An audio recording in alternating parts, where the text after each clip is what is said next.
that some people have been under such a spell of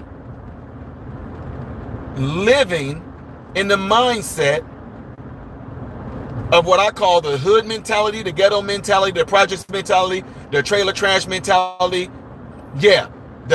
Trailer park mentality. Y'all been in that mindset for so long that they really can't even comprehend the idea of actually having to work to provide for themselves and others. And that's what I was telling people. That's why I said I understand, I get it.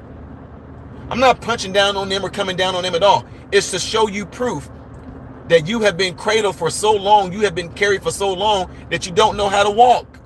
You scared to walk. It's the same exact thing when people have kids. Anyone in here right now, let me give y'all this example. I use this all the time, and I said this to him last night. Do you know any children? Do you know of any children between the ages of 3 and above that don't know how to walk?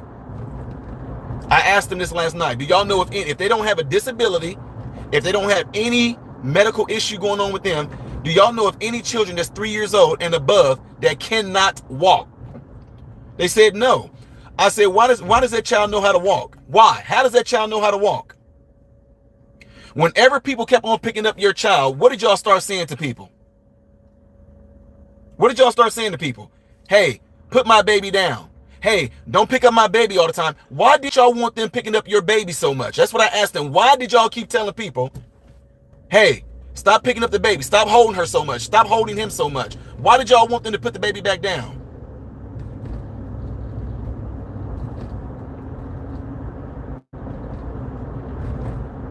The reason why all you that have children, the reason why all your children who have grown probably into adults, the reason why they know how to walk is because you stop letting people hold them. You stop letting people pick them up. When your child start crying out to you to always want to be picked up, you stop picking them up. You let them cry, you let them whine, but guess what?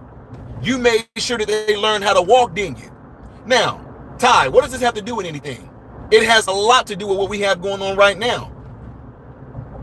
Why is it now that your children who might be 7, 8, 9, 10, they may be grown right now? They know how to run, they know how to jump.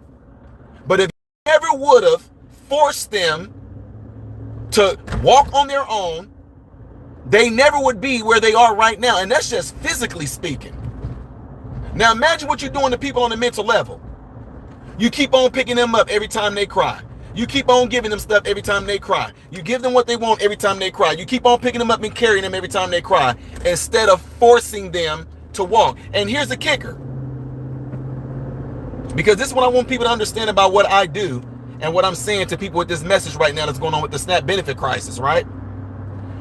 When you are teaching your child how to walk, listen to this.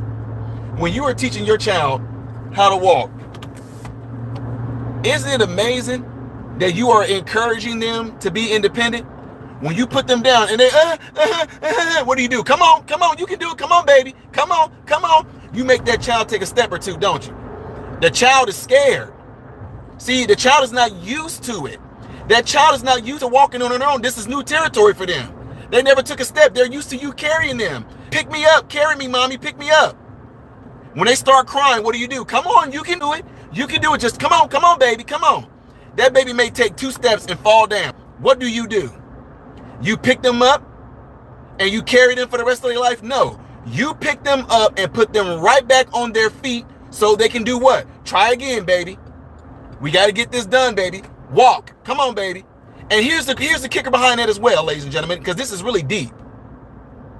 And people really responded to this well after they seen where my heart was, when they understood where I was coming from. What happened when you fall, even though you're trying to do the right thing? What happens when you fall, even though you're trying to take a right step and becoming independent? You get picked back up and put back on your feet to do what? Try again. You learn from your failures. Maybe you was a little off balance. Maybe you tried to walk too fast. Maybe something got in the way. Maybe you seen an obstacle and it freaked you out and you fell down. But our job was to pick you back up and put you on your feet and encourage you to try again. Come on, you got it. Come on, you got it. Okay, you fall down. We're going to pick you right back up. But guess what? While you are taking those steps to become independent, we are encouraging you. Come on, come on. And then when you make it to us, we pick you up and we celebrate you. Yay, you did it. All right, yay. But guess what? We put you right back at your starting point again. And we have you walk to us again as parents. And I know, guys, I'm telling you, this is really deep. We put you back at that starting point and we make you walk to us again until you master it, to where it is no longer an issue no more. It's no longer a problem. Your balance is good. Your cadence, your walking cadence is good. Your gait pattern is good. You don't have to pick your arms up in the air like this no more. You can walk with a normal gait pattern now. You have become independent. And the more independent you become, guess what we do? Guess what we do? We increase the distance because we know that you are capable of doing more. We put you back at a starting point and then we step further away from you.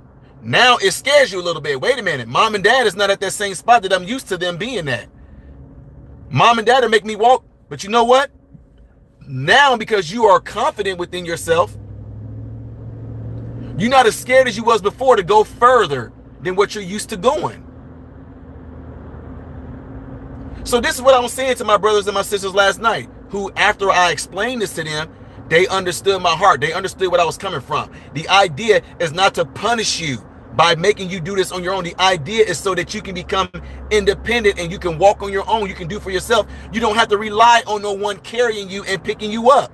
And that's why a lot of you were very uncomfortable. You don't like the way that I come at you. You don't like the things that I was saying when I said this is going to be a very good learning lesson for a lot of you capable, able-bodied walking adults. And like I said, I'm not talking about disabled people or folks with disabilities or folks that got their legs blown off or veterans that got PTSD and things that you're dealing with.